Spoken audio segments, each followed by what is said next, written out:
Do you ever feel it coming up so fast you don't even see it coming? You're fine, you're fine, you're fine. And then someone says one thing. A patient complains about the wait time. Your colleague questions a decision you made. Your kid rolls their eyes. Your spouse says, "Can you not talk to me like that?" And suddenly, your chest tightens, your jaw locks, your thoughts speed up, your brain goes straight to, "Are you kidding me right now?" And here's the part that makes it worse. You don't just feel angry, you feel ashamed that you feel angry. Like anger isn't allowed. Like a good doctor shouldn't feel that. Like a good parent shouldn't feel that. Like a good person shouldn't feel that. But what if the problem isn't the anger? What if the problem is that you've been trying to avoid it, but it keeps catching up with you anyway? Today, we're talking about anger, why you get to feel it, and what to do next. Hey, everyone, and welcome back to the Better Physician Life podcast. I'm Dr. Michael Hersh, and I'm really glad you're here today. So, I spent a long time thinking about what I wanted to call today's episode. And well, I landed on "You Get to Be Angry" because whether we admit it or not, you do. And I want to be very clear about what I mean. I'm not saying anger is always helpful. I'm not saying you should act out of anger. And I'm definitely not saying it gives you a free pass to blow up your life or your relationships. What I am saying is this: anger is a normal human emotion, and pretending you don't feel it does not make it go away. If you've ever tried to ignore feeling angry, how'd that go for you? For physicians, anger shows up more than we like to admit, and definitely more than we like to talk about. Not because we lack control, not because we're undisciplined, not because something is wrong with us, but because we live under pressure. Time pressure, expectation pressure, responsibility pressure, the constant need to be right, to be steady, and to be composed no matter what's happening inside. And most of us were never taught how to allow anger without letting it take over. So instead, we judge it, we suppress it, and we try to pretend like it's not there. But not allowing anger doesn't make you calmer. It just makes it leak out sideways. It shows up as sarcasm, as impatience, as snapping at the people you actually care about, as carrying around a low grade edge throughout your day, especially in medicine. Because pressure doesn't disappear just because you ignore what you're feeling. Pressure does what pressure does: it squeezes. And when you get squeezed, something comes out.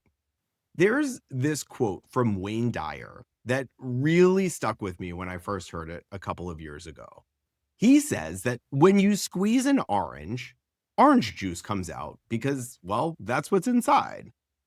And when you squeeze a person, when they're under pressure or criticized or caught off guard, whatever comes out is what was already there. And I remember hearing that and immediately feeling defensive because 20 years ago, I was the angry GI fellow. And I didn't want that quote to be describing me, or worse, defining who I was. It felt accusatory, like it was saying, "This is who you are." But that's not actually what the quote is pointing to. It's not about labeling you. It's not about blaming you. It's about awareness. Because back then, I was living at the effect of my life. meaning things happened to me and I reacted. Colleagues made me angry. The system made me angry. My schedule made me angry. Other people's behavior determined how I felt. And that way of living feels right and justified and logical in the moment. But it comes at a cost. Because when you're living at the effect of your life, you don't actually have much control. You're always responding, always bracing, always one comment or one convenience away from being set off. And the problem wasn't that I was angry. The problem was that I didn't think I had any say in what happened next. And once I could see that I wasn't just reacting to life, but letting life set the terms, something really important shifted. Not overnight, and certainly not perfectly, but I started to notice a pattern. The anger wasn't random. It wasn't coming out of nowhere. It was showing up in very specific moments, moments where something felt off. And that's when I started to understand the next piece, that anger is rarely the first emotion. It's usually the second. Anger tends to arrive after something else hits first, something quieter and something much easier to miss if you're moving fast. Something like disappointment or fear, overwhelm, embarrassment, shame, that subtle sense of losing control. Those emotions don't feel productive. They don't feel strong. And for a lot of physicians, they don't feel safe to sit with. But frequently, anger does. Anger feels active. It feels decisive. It feels like you're doing something instead of just sitting in that discomfort. And that's why frequently it becomes the default. Not because you like being angry, but because anger becomes familiar. It gives you a quick sense of control in moments where you feel exposed or uncertain. And for people trained to fix problems and take charge, that matters. So anger steps in. It becomes the cover emotion and it sits on top, loud, obvious, obnoxious, and easy to point at, while something underneath goes unaddressed. And if you only try to manage the anger, if you tell yourself to just calm down, be more patient, or let it go, you end up missing the whole point. Because the anger isn't the problem, it's the messenger. And like most messengers, it gets louder when it's ignored. And this is why the same situations keep setting you off. The patient interaction, the comment from a colleague, the chaos at home after a long day. You promise yourself you'll handle it better next time, and sometimes you do, until that underlying thing shows up again. Because nothing actually changed. The anger quieted down for a moment, but whatever it was protecting never got addressed. So the cycle repeats. And this is where things start to shift. Not by trying harder, but by asking a different question. Instead of asking, why am I so angry? You ask, what just happened inside me? What felt threatened?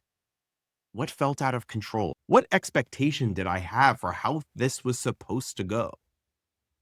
And what boundary just got trampled on? Those questions don't weaken you. They give you leverage. Because when you address what's underneath, the anger doesn't have to do all the work. And that's where control actually comes from. Not from suppressing anger, but from understanding it. And once you understand that, once anger becomes a signal instead of a problem, the goal shifts. The goal isn't to get rid of anger, it's to slow the moment down enough to choose what happens next. So let's talk about what this looks like in real time. Because understanding anger is one thing, working with it in the moment is something else entirely. When anger hits, your body typically reacts first.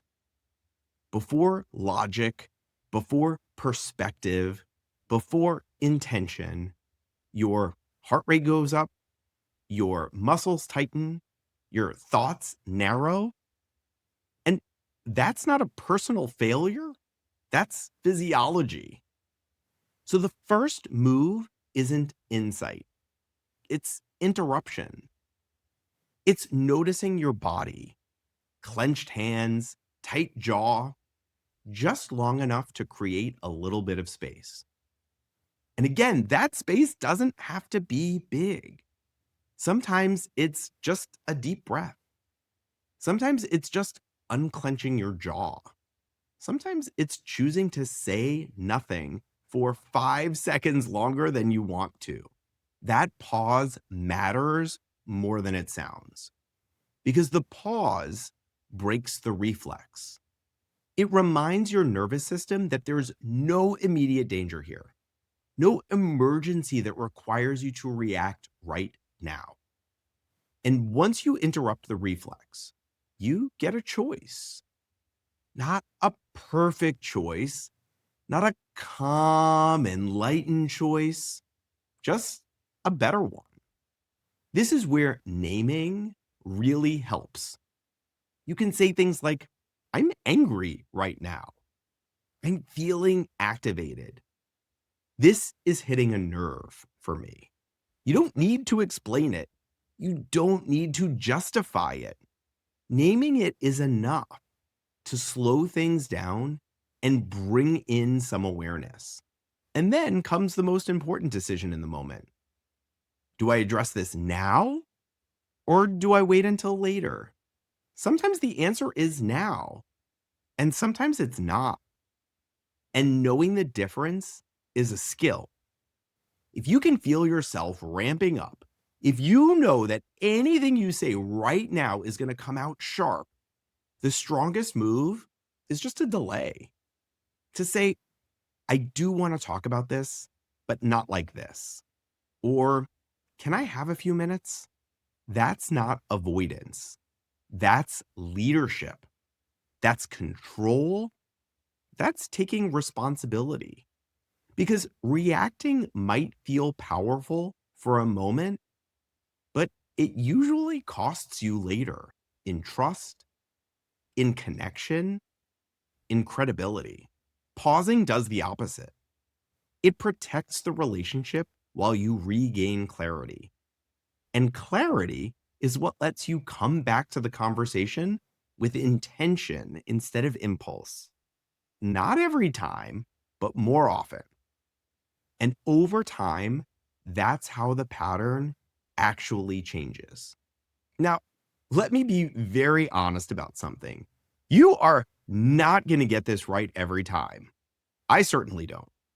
You're still going to snap sometimes. You're still going to miss it sometimes. That doesn't mean the work isn't working. It just means you're human. And this is where something really important comes in: repair. Because awareness without repair turns into more shame. Repair is what closes the loop. Being able to say to somebody, that wasn't my best moment, or I took my frustration out on you, or that's on me, not with excuses, not with explanations, just ownership. That kind of repair builds trust faster than pretending nothing happened. And if you're a parent, it teaches your kids something incredibly important: that strong people don't pretend they're perfect. They take responsibility.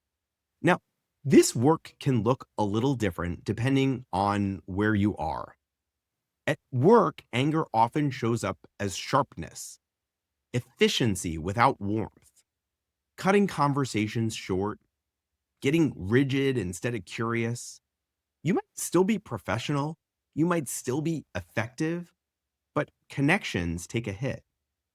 And over time, that costs you in team trust, in leadership presence, in how people experience you. And at home, it's usually different.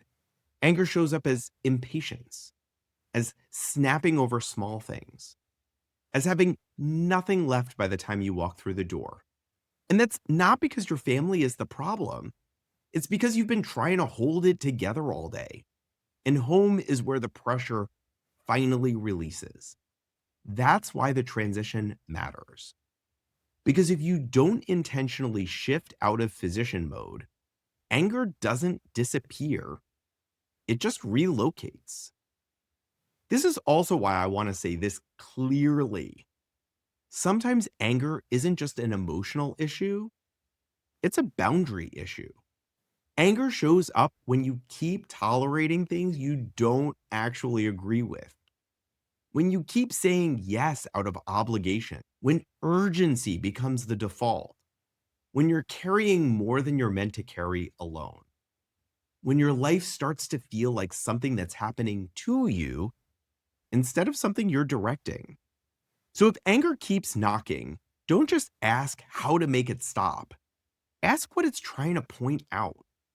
That's where real control comes from. Before we close, I want to offer something practical.